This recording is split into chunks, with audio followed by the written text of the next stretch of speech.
Inassess at ini-inspect ng DPWH ang bawat proyekto base sa natapos na parte o accomplishment.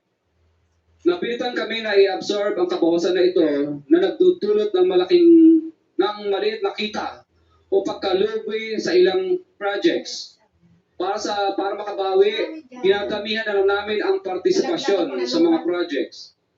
Taliwas sa mga lumalabas na may mga impormasyon sa publiko, hindi kailanman kami gumawa ng ghost projects. At masugid kami nag-i-inspect sa lahat ng aming mga natapos na projects. Handa po kaming tumistigo ng walang pilit at kusang loob bilang state witness at sabihin ang lahat ng nangyayaring katiwalaan ng Kamara, DPWH at iba pang mga kawani ng gobyerno upang gawin ang tama. Kami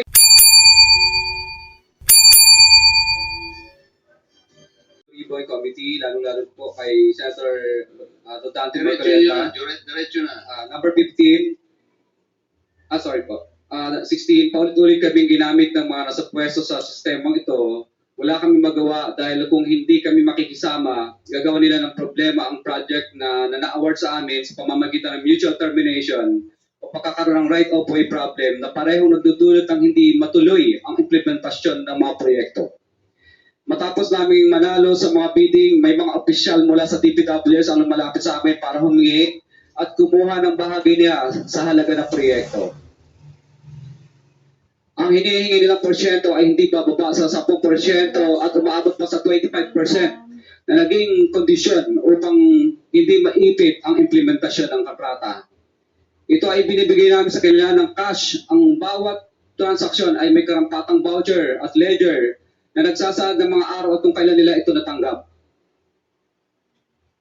Ilan sa kanila ay sina Terence Calatrava, former Undersecretary of Office of the Presidential Assistant of the Visayas of the Philippines, Kong Roman Romulo of Pasig City, Kong Jojo Ang of Usmag Ilonggo Party List, Congressman Patrick Michael Vargas of Quezon City, Kong Juan Carlos Arjo Aitayde of Quezon City, Nicanor Nicky Piriones of AGA Party List, Congressman Marcelino Marcy Teodoro of Marikina, Congressman Florida Robes of San Jose del Monte, Bulacan, Congressman Leandro Jesus Madroño of Romblon, Congressman Benjamin Benji Agarao Jr., Congressman Florencio Gabriel Bemnoel of Anwaray Party List, Kong Leo de Ode Tariela of Occidental Mindoro, Congressman Reynan Arrogancia of Quezon Province, Kong Marvin Rillo of Quezon City, Kong Teodoro Haresco of Aklan, Kong Antonieta Yudela of Zamboanga, Sibugay, Kong Dean Asisio of Caloocan, Kong Marivic Pilar of Quezon City. 21. Meron ding mga kinatawa ng ilang politiko na nakikipagtakbo sa amin upang manghingi ng porsyento kapalit ng mga porsyento ng mga proyekto. Ang mga porsyento ito ay 25% ay ipinipilit sa amin bilang karaniwang kalakaran na wala akong kakainang tanggihan. Ilan sa kanila ay sina Regional Director Eduardo Virgilio of DPWH Region 5, Director Ramon Ariola III of Unified Management UPMO, District Engineer Henry Alcantara, DPWH Bulacan First, Undersecretary Robert Bernardo, District Engineer Aristotle Ramos of DPWH Metro First, Pasig City, District Engineer Manny Bulusan of DPWH North, Manila Deo, District Engineer Edgardo Sipigol of DPWH Bulacan Sabdeo, District Engineer Michael Rosaria of DPWH Quezon Second Deo. Karamihan sa mga kawani ng DPWH na nabanggit sa itaas ay paulit-ulit na binabanggit ang delivery ng pera ay para sa kaisandiko na dapat at least 25%. Si Kong Marvin Rillo naman ay ilang beses na binabanggit ang pangalan ni Speaker Martin Romualdez bilang kanyang malapit na kaibigan. 25. Sa tuwing umiinom kami sa Wine Story, sa PGC at sa Shangri-La Mall, sinasabi pa ni Kong Rillo na lahat ng kanyang request para sa pondo ay galing pa mismo sa unprogrammed funds at insertion na inaaprobahan ni Speaker. Ang tao ni Marvin Real na si Bogs Magalong ang pumupunta sa amin para kunin ang pera sa aming pisina o sa wine story. Ilagay mo ko sa big Si screen. Kong Jojo ang naman lagi ring binabanggit sa lahat ng project sa kanya ay papondo ni Speaker at ni Saldico. Mataas ang hinihingi sa project, dagdag pa niya, hindi naman lahat ng pera ay para sa kanya, kundi para kay Speaker at kay Saldico. Sa lungsod ng Pasig naman, lumapit sa akin ang DPW's project engineer na si Angelita Garucha para kolektahin ang parte ni Kong Roman Romulo sa flood control projects noong 2022. 28, number 28. Pagdating ng 2025, si District Engineer Aristotle Ramos ang sumunod na nagpakilala na bagman ni Kong Roman Romulo kung saan 30% ang kanyang hiningi ay para kay Kong Roman Romulo. Sinabihan ko kay D.E. Ramos na masyado namang mataas, ngunit sinabi niya na walang magagawa dito dahil pondo ito galing sa program funds at insertion galing sa taas. Sa ilang pagkakataon, ang mga politiko na personal na inabutan ng halaga ayon sa hinihingi nilang porsyento mula sa proyekto. Ang pagbabayad na ito ay hindi naman kagustuhan kundi isang hakbang na ginawa namin dahil sa matinding panggigipit. Ilan sa kanila ay sina Kong Antonieta Yudela kasama ang kanyang asawa, Kong Marvin Rillo of Quezon City, Kong Nikki Briones of Aga Party List, Arturo N. Ataide, ama ni Kong Arjo Ataide, Kong Florencio Gabriel Bem Noel of Anwaray Party List, Kong Eliandro Jesus Madroña of Romblon, Kong Benjamin Benji Agarao Jr. Bagamat naging matinding pagsubok ang kabosan ng pondo na nakalaan sa proyekto, pilit at matapat namin sinusunod ang bawat espesifikasyon na nakasaad sa Program of Works na nakasaad sa proyekto ng DPWH. Nakakasiguro kami na nagawa namin ng maayos at matapat ang bahagi o phase ng proyekto na na-award sa amin. Sa katunayan, hindi kami mababayaran ng DPWH kung hindi ito dumaan at tumasa sa maraming material testing na naaayon sa design ng DPWH. Ina-assess at ini-inspect ng DPWH ang bawat proyekto base sa natapos na parte o accomplishment. Napilitan kami na i-absorb ang kabawasan na ito na nagdudulot ng maliit na kita o pagkalugi sa ilang projects. Para makabawi, dinadamihan na lang namin ang partisipasyon sa mga projects. Taliwas sa mga lumalabas na may mga impormasyon sa publiko, hindi kailanman kami gumawa ng ghost projects. At masugid kami nag-i-inspect sa lahat ng aming mga natapos na projects. Handa po kaming tumistigo ng walang pilit at kusang loob bilang state witness at sabihin ang lahat ng nangyayari katiwalaan ng Kamara, DPWH at iba pang mga kawani ng gobyerno upang gawin ang tama. Kami ay lubos na humihingi ng tulong sa Senate Blue Ribbon Committee na pinamumuno ng buting Chairman Senator Dante Marcoleta at kay President Bongbong Marcos para sa proteksyon at seguridad ng aming pamilya. Ang salaysay na ito ay kusang loob namin ginawa at walang sino mang pumilit na gawin ito. Sa katotohanan ng lahat ay nilagdaan namin ang salaysay na ito ng kusang loob at walang pumipilit. Sign, Pacifico Vizcaya, nagsasalaysay. Notaryado po. For the record, this one statement was notarized by a certain Attorney Reynaldo F. Segubiense, PDR number 246726, January 4, 2024. Hanggang ang MCLE ay 2025. This was notarized on September 6, 2025. Mr. Chair, Mr. Pacifico Discaya and Cesaria Rowena Discaya, meron pong pirma sa inyong respective na pangalan. Ito po ba'y pirma ninyo for the record lang? Yes po, Chair. Thank you. Mr. Chair, can we ask a copy? Every member of this committee. Yes, we will do that. Pase-xerox po natin ito para lahat po ng miyembro ay bigyan na kita ng kopya agad. At saka meron akong mga ilang pa rito. Si Senator Jinggoy, Senator Rapi, isa na lang ang natira kaya pase-xerox natin ito. Bigay mo na lang sa kuya mo. Kuya mo naman si Senator Rapi. Ito na, share na muna kayo. So, Sino po ang gustong magtanong habang base po dito sa sinumpang salaysay na ito, sino po yung gustong magtanong sa kanilang dalawa? Mr. Chair. Senator Una kong tagatanungan dito po kay Ginoong Pacifico Diskaya, nabanggit nyo itong mga pangalan po ng mga congressman. Sila po ba mismo? Mukhang dalawa na po yung binanggit nyo na personal ninyong inabot yung pera. Itong mga napakadaming pangalan na pinabot ninyo, paano po ibinibigay yung parte nila, yung komisyon na sinasabi niya 25%, 30%? Sino po? May tao po ba? May bagman po ba? Kadalasan po, ako po ang nagbibigay o minsan po may inuutusan po ako, tatawagan lang po kami para sa hinihingi. Maaari mo po bang ibigay sa amin sa committee ito ang pangalan ng mga pinag-aabotan ng yung pera kung hindi mismo yung mambabatas ang inaabotan ninyo? Maaari po ba or litrato man lang parang malaman ho natin kung sino po inaabotan po ninyo ng pera? Kay Terence Calatrava po, nag-usap po kami dito sa kanyang condo po sa Makati. Tapos ang inuutusan na lang po niya na kumuha po ay si Dayan Tan. At saka yung kasama pa po si Andrew po ang pangalan. May mga contacts number po ako. Sila po tagakuha sa office. Pero iba-iba po ito.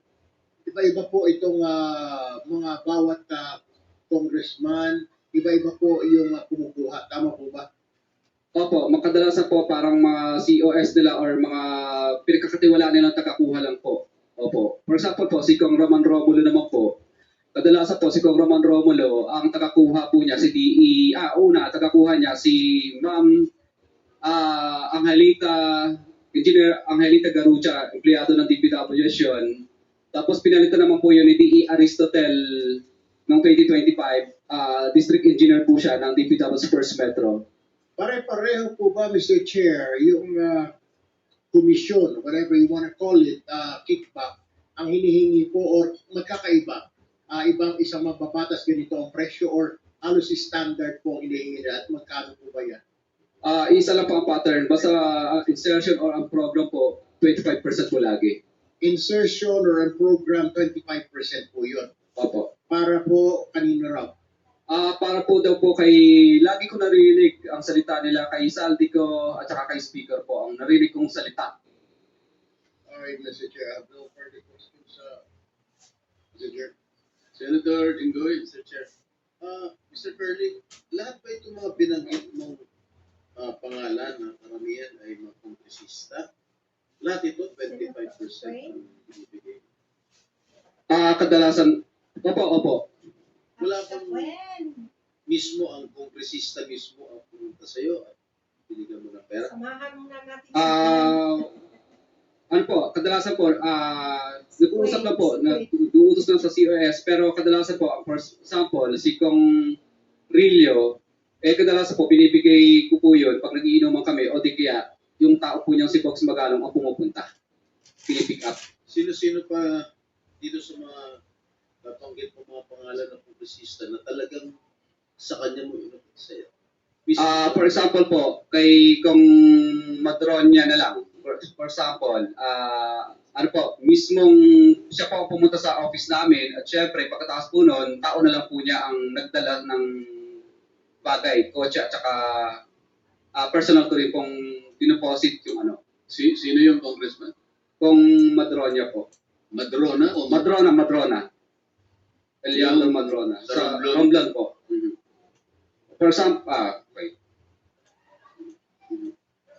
example po, ito na lang, si Kong Marcelino Tidoro ng Marikina. Ang tagakuha naman po nito sa akin ay si Bell Construction. Kasi ang nangyari po nito, pina-mutual terminate po niya yung mga project na napanalunan ko. Dahil, hindi po ako nagbigay. Kaya ang nangyari po nito, napilitan na lang po ako magbigay para i-award ulit sa panibagong bidding. Pero na-mutual terminate na po yung project. So, ang nangyari po nito, mataas, syempre. Pero hindi 25%. 18% lang po. Pero po ba kayo resibo, Mr. Chair, na not resibo actually, na corresponding document na naibigay mo na itong komisyon ni ganito, o wala? Wala po resibo kasi hindi naman po sila paperless, paper trail. No paper trail po lahat ng transaction, pero meron po kaming voucher. Ang voucher po namin, ledger po pala, ledger, wait, based on ano pong sinabi ko sa Dala mo yung ledger. Dala mo yung ledger. hindi po. Hindi po. Ledger lang po yun sa office namin. Pero siyempre po, pag pinapirma po namin sila, hindi sila pipirma doon. Kumbaga, para matandaan lang po namin, anong panahon na to at araw na to, nagbigay kami ng ganitong halaga. For our, siyempre, para malaman po na, records lang po namin. Mr. Chair, I move that we subpoena that ledger, Mr. Chair, so that we'll have a copy here in the committee, Mr. Chair. Yes. Pwede po kaming- Pwede mo bang ipadala sa amin kung ano man ang tawag ninyo, kung ledger, anything that will indicate the payment of the alleged commission to each and every member of Congress, subject of your sworn statement.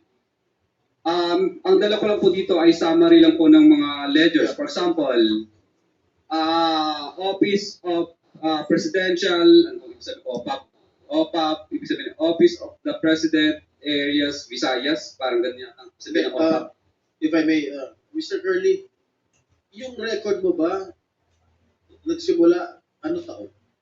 Actually, 2022 po lahat nag-start itong record po nito. What about before 2022? Wala ka record? Wala pong, hindi po kami nagre-record kasi sumasali lang po kami yung sumasali sa bidding at nagpapadyaryo.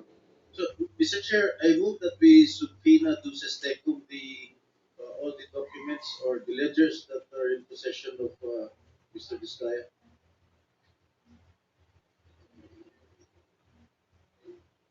Mr. Vizcaya, Seconded, Mr. Chair. Mr. Vizcaya, narinig mo ba yung motion ni Senator Jinggoy?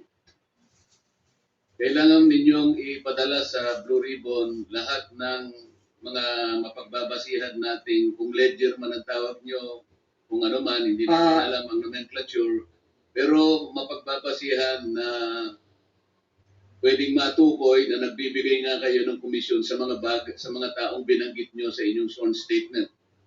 Mr. Chair, ang dala ko lang po ngayon ay summary Hindi po. ngayon, basta kailangan maipadala ninyo lahat ng dokumentong pinagsasaligan ninyo, pinagbabatayan ninyo ng pagbibigay ninyo ng alleged commissions. Magagawa po ba ninyo yun? Kailan po ninyo gagawin? Asa po, ipapasok po namin. Sige po, salamat po. The other members who, Senator Rapi, baka meron kang may tatanong.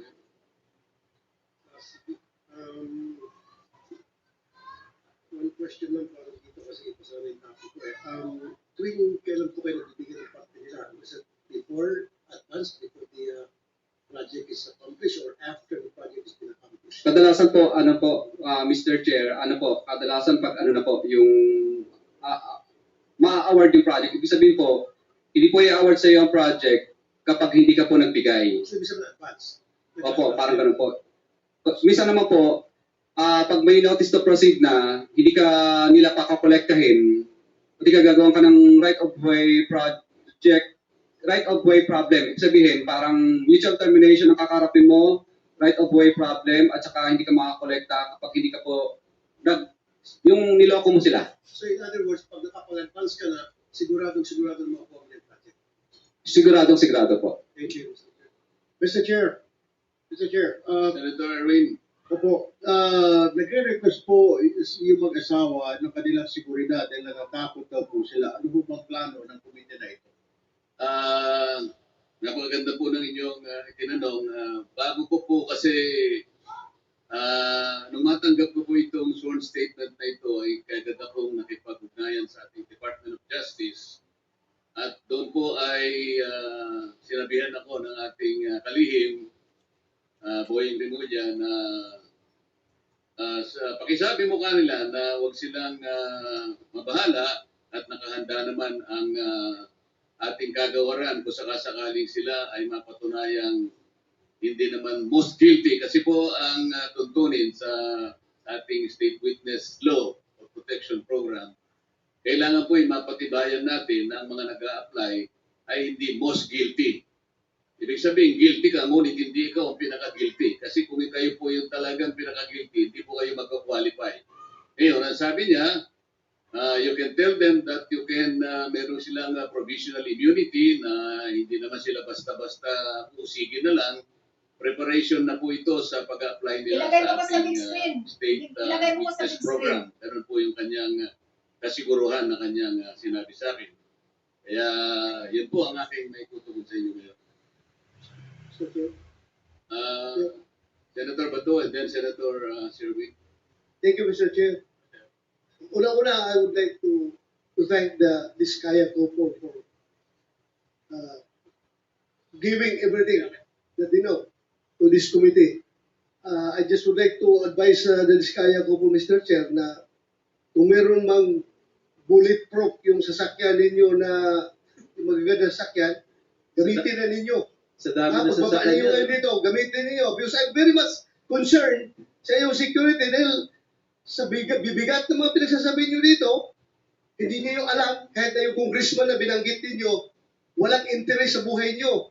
Mayroong gustong sasakay, halimbawa mga taga-kaliwa o mga NPA dyan, para guguluhin itong Pilipinas, aambusin kayo, tapos ituro doon sa mga congressman, gulo na ang Pilipinas.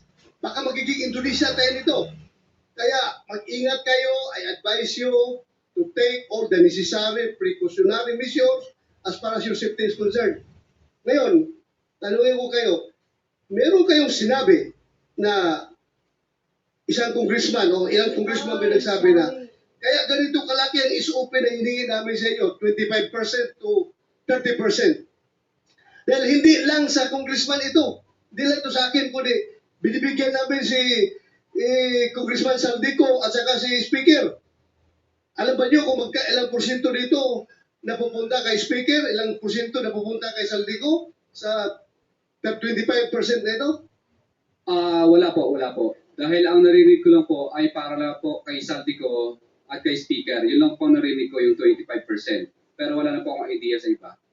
So, ma-presume natin by this committee, you want to make us believe that yung 25% na binigay mo doon sa congressman, lahat yung mapupunta kay Saldico at kay Speaker o mayroong naiwan sa kanya? Narinig ko lang po sa bibig po ng mga kausap ko na mga politikong personal ko pong nakausap. Kasi yan po ang lagi nilang pinagyayabang. Pag may lasing na po akong kausap na politiko. Siguro mo ito, dahil alam mo, Teka muna. this is not a laughing matter. Teka muna. This is not a laughing matter. Teka muna kasi baka mamaya lasing yung kausap mo kaya niya nasabi yung 25%. Pag tinatawagan din po ako, lagi din po pinagmamayabang na pinahihingi na po sa taas. Sa taas. Kahit hindi sila lasing, gano'n ang Yes po, pinahihingi na po at pinakukuha na. At nagmamadali pa kami, halos makandara pa kami kung saan namin kukunin at utangin. At katunan nga po, yung inutangan na po namin ngayon ay yung bangko po ay sinara na po. Pero sinasabi nila, kaya ganito kataas, 25%, sapagat ibang bahagi nito ay napupunta kay ganito at saka kay ganito. Pero wala ka namang kakayahan para suriin mo kung talagang naibigay kay ganon at saka kay ganon yung party niya. Tama? Yes po, Your Honor. Basta kinuha niya lang, kaya ganito kataas sapagkat ipinakikita niya sa'yo na hindi lang para sa kanya, sapagkat meron pa rin siyang bibigyan. Ganon ang nakakaintindi mo. Ang dalilig ko po sa kanila ay sa 25 na yun, wala pa siya doon. Wala pa siya. So wala pa siya ron. Opo. Sulit yun sa taas, hindi yun sa congressman. Ha? Yun po ang mga narinig ko madalas. Yun lang po ang narinig ko madalas. Kung ano lang po ang narinig ko na 25, wala pa daw sila doon. Wala sila doon. Opo. Kay Speaker at kay Saldico lang yung 25? Yun po ang narinig ko lang.